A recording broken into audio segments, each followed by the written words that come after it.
Hello বন্ধুরা, life of বকুলে তোমাদের আবারও স্বাগত। আশা করি সবাই ভালো আছো, সুস্থ আছো আর খুব সাবধানে আছো। আর এই যে এতক্ষণ যে তোমরা পাখির কলতান শুনলে, সেটা হচ্ছে আমার গ্রামের বাড়িতে। দোলের ছুটিতে এই গ্রামের বাড়িতে পাখিদের মাঝখানে কাটাবো বলে এসেছি। তো চলো, কিছু তো একটা ভিডিও তোমাদেরকে দেখাতেই হবে। আর এই যে গ্রামের বাড়িতে আমার নানা রকম ফুল, এটা হচ্ছে লাল টিকোমা আর এটা হচ্ছে হলুদ টিকোমা। আজকে তোমাদেরকে আমি দেখাবো এই গ্রামে জালের উনুনে কেমন করে রান্না হয়। তো কি রান্না হয় সেটা অবশ্য আমি এখনও জানি না, মানে কি রান্না হবে। চলো উকি দিয়ে দেখি রান্নাঘরে আজকে কি রান্না হবে।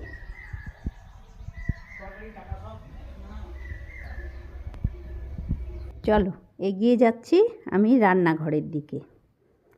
আর এই যে হচ্ছে আমাদের রীতা। রীতা বলেছে আমাকে দেখানো যাবে না, তুমি রান্না দেখাও কিন্তু আমাকে দেখানো যাবে না। আজকে হচ্ছে হাঁসের ডিমের আলু দিয়ে ডালনা। হাঁসের ডিম মানে একদম গ্রামের বাড়ির থেকে নিয়ে আসা হাঁসের ডিম আর কি। মানে পাশে একজনের বাড়িতে হাঁসের ডিম, মানে হাঁস আছে, তাদের বাড়ি থেকে নিয়ে আসা হয়েছে। তো তেলের ওপরে রীতা দিল হলুদ আর হাঁসের ডিম কটা, একদম দেশি হাঁসের ডিম। ডিমগুলো এবারে তেলের উপরে দিয়ে একটু ভেজে দিচ্ছে। আর এদিকে জালের উনুনে কাঠের জাল দিয়ে রান্না হচ্ছে। তবে ডিম দেওয়াটা রীতার একটা ভুল হয়ে গেছে। ডিমটা যখন দিয়েছে তখন তেলটা খুব একটা গরম হয়নি, ওই জন্যে ডিমটা একটু ছেড়ে ছেড়ে গেল। এমনিতেই মানে একদম দেশি হাঁসের ডিম একটু সেনসিটিভ হয়, ওইগুলো মানে চট করে একটু এদিক থেকে ওদিক হয়ে যায়, মানে অনেক সময় খোসা ছাড়তে চায় না, আর অনেক সময় ছাড়লে খুব মোটা হয়ে ছেড়ে যায়, এরকম নানা রকম হতে থাকে আর কি। যাই হোক, চলো তেল গরম হয়ে গেছে। এবারে দিল আলু।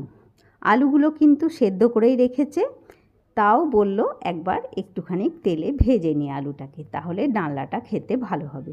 ওদিকে ডিমটাও ভাজা হয়ে গেছে, এদিকে আলুটাও ভাজা হলো।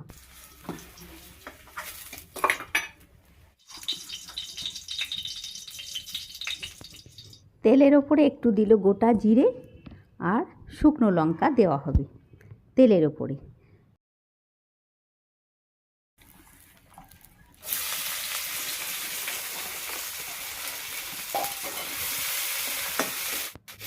তেলের ওপরে যে পেঁয়াজটা দেওয়া হয়েছে, মানে জিরে আর শুকনো লঙ্কা দেওয়ার পরে পেঁয়াজ দেওয়া হয়েছে, আর পেঁয়াজটা ভাজা হচ্ছে। আর এরপরে দেওয়া হবে আদা আর রসুন বাটা, সেটাকে শিলে রীতা আগে থেকেই বেটে রেখেছে, এটা দিয়ে দেওয়া হলো আদা রসুন বাটাটা।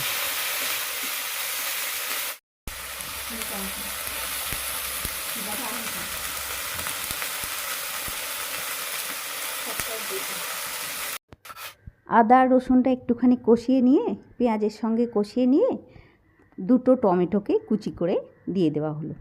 এবারে টমেটোটা যতক্ষণ অবধি বেশ ঘন গ্রেভি মতন হবে ততক্ষণ এটা নাড়তে থাকবে।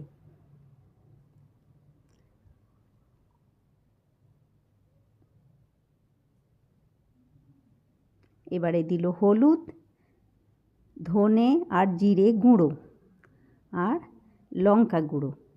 হলুদ, ধনে গুঁড়ো, জিরে গুঁড়ো, লঙ্কা গুঁড়ো, আর দেবে নুন আর চিনি, সবটা রীতা একসাথেই দিয়ে দিল একদম পরপর।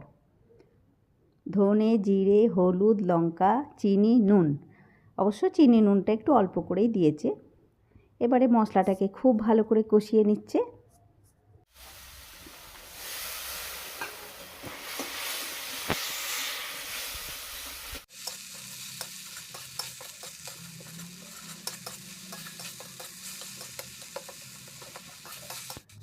অল্প একটু জল দিয়ে মশলাটাকে যখন বেশ ভালো করে কষানো হয়ে গেল, তখন ওই সেদ্ধ আলু যেটা ভেজে রাখা ছিল সেটা দিয়ে দিল।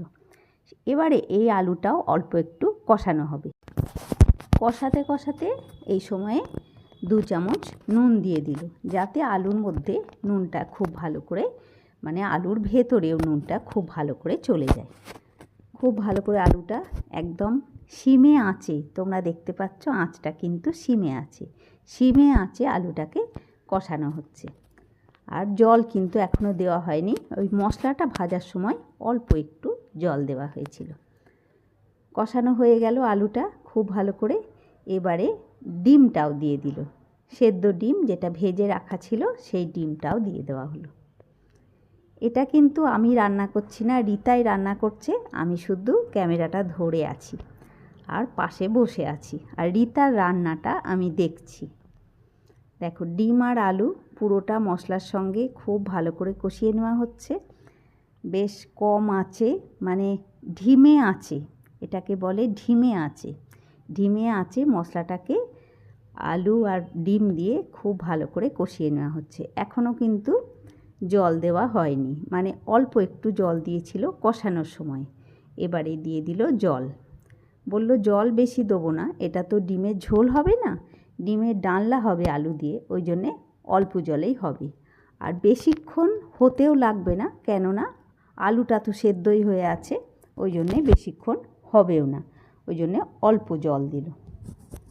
জালটা একটু কমে গেছিলো, ওই জন্যে আবার একটু জাল দিয়ে দেওয়া হলো, যাতে ঝোলটা মানে আলুতে জলটা দেওয়া হয়েছে ডিম আলুর ডালনাতে সেটা বেশ টকবক করে ফুটে যায়।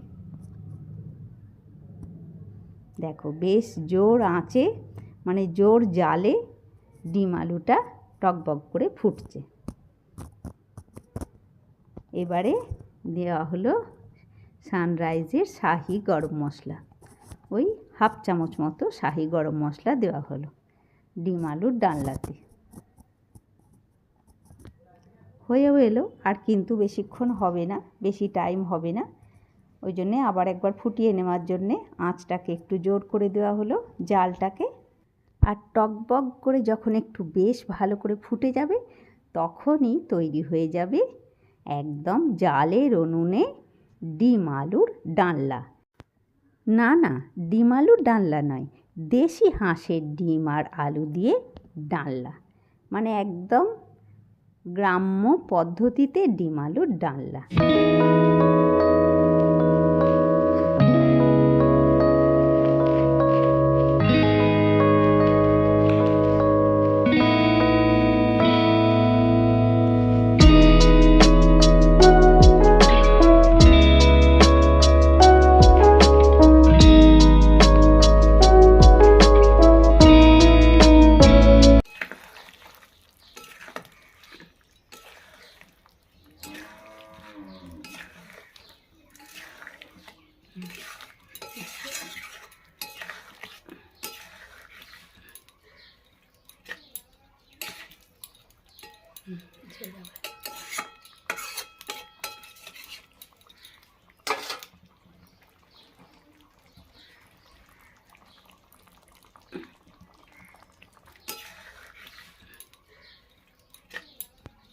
রান্না হয়ে গেল ডিম আলুর ডালনা, এবারে খেয়ে বলতে হবে কেমন হয়েছে।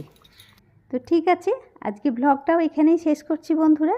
তোমরা সবাই খুব ভালো থাকো বন্ধুরা, খুশি খুশি থাকো, নিজের ফ্যামিলির লোকজন নিয়ে খুব আনন্দে দিন কাটাও। আর এদিকে ডিম আলুর ডালনাটা যা রেডি হয়েছে, মানে জিভে জল এসে গেল বলে। আজকের মতন টাটা বন্ধুরা, নেক্সট ব্লগে তোমার সাথে আবার দেখা হচ্ছে। আর আজকে ব্লগ যদি ভালো লাগে অবশ্যই একটা লাইক করবে, কমেন্ট করে বলবে। সবাইকে অনেক অনেক ভালোবাসা দিয়ে আজকে ব্লগটাও শেষ করলাম বন্ধুরা। নেক্সট ব্লগে তোমার সাথে আবার দেখা হচ্ছে। আর ডিমের ডালনাটা কেমন হলো অবশ্যই বলবে।